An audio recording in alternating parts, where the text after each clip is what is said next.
அனைவருக்கும் வணக்கம். நம்ம banking and SSC point of வியூல 5 கொஸ்டின்ஸ் பார்க்குறோம். இன்னைக்கு என்ன கொஸ்டின்ஸ் இருக்கு அப்படிங்கிறத பார்ப்போம். So first question, G20 summit in 2025 will be held in which country அப்படின்னு கேட்டிருக்காங்க. ஸோ 2025 அப்படின்னு கேட்டிருக்காங்க. ஸோ அமெரிக்காவில் பார்த்தோம்னா நமக்கு 2026 நடக்க போகுது. சவுத் ஆப்பிரிக்காவில் 2025, இப்போ பிரேசிலில் 2024 வந்து பிரேசிலில் நடந்துட்டு இருக்கு. சரிங்களா? 2025னா நமக்கு சவுத் ஆப்பிரிக்கா தான் கரெக்ட் ஆன்சர். சரியா? Indira Gandhi piece price 2023 was awarded to அப்படின்னு கேட்டிருக்காங்க. ஸோ டேனியல் பேரன்போயிம் ஒரு மியூசிக்கல் கம்போசர், அடுத்தது அலி அபு அவாத் அப்படிங்கிற ஒரு பாலஸ்தீனை சேர்ந்த ஒரு பீஸ் ஆக்டிவிஸ்ட், இவங்க 2 பேருக்கும் தான் 2023க்கான இந்திரா காந்தி பீஸ் பிரைஸ் அப்படிங்கிறத கொடுத்துருக்காங்க. So both A and B அப்படிங்கிறது தான் கரெக்ட் ஆன்சர். சரியா? அடுத்தது, the estimated number of children in India by 2050 as per UNICEF report அப்படின்னு கேட்டிருக்காங்க.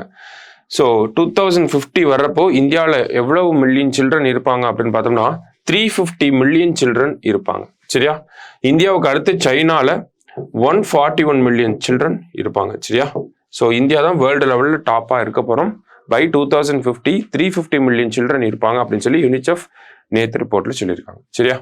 அடுத்தது, the OTT platform of Prasar Bharathi is named as அப்படின்னு கேட்டிருக்காங்க. ஸோ பிரசார் பாரதி OTT பிளாட்ஃபார்மை ரிலீஸ் பண்ணியிருக்காங்க. இதோட பேர் என்ன அப்படின்னு பார்த்தோம்னா வேவ்ஸ் அப்படின்னு சொல்லி வச்சிருக்காங்க. ஓகேவா?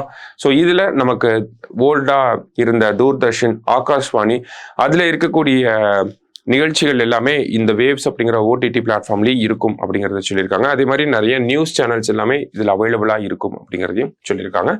ஸோ பிரசார் பாரதியோட OTT பிளாட்ஃபார்ம்னா வேவ்ஸ். சரியா? அடுத்தது, world children's day is observed on அப்படின்னு கேட்டிருக்காங்க. வேர்ல்ட் சில்ட்ரன்ஸ் டே அப்படின்னு பார்த்தோம்னா November 20. சரியா? ஸோ வேர்ல்டு சில்ட்ரன்ஸ் டே அப்போ தான் நமக்கு அந்த யூனிசெஃப் ரிப்போர்ட் அப்படிங்கிறது வந்திருக்கும். ஸோ வேர்ல்ட் சில்ட்ரன்ஸ் டேவோட தீம் என்ன அப்படின்னு பார்த்தோம்னா லிசன் டு த ஃபியூச்சர் அப்படிங்கிறது தான் இந்த வருஷத்துக்கான தீம். சரியா? ஸோ இன்னைக்கு 5 கொஸ்டின்ஸ் பார்த்துருக்கோம். தேங்க்யூ.